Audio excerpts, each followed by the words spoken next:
Code P0060 indicates abnormal resistance in the heater circuit of the downstream oxygen sensor on bank 2. This sensor monitors the catalytic converter's performance. If the heater doesn't function properly, the sensor warms up too slowly, affecting emissions accuracy. Common issues include a burned-out heater inside the sensor, wiring problems like shorts or breaks, and corroded connectors.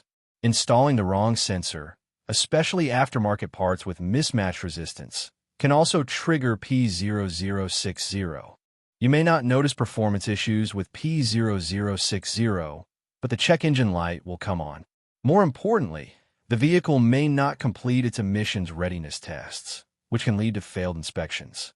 To diagnose this code, use a multimeter to check the resistance of the heater circuit. It should match the factory spec. Look for damaged wiring or a bad connection at the plug.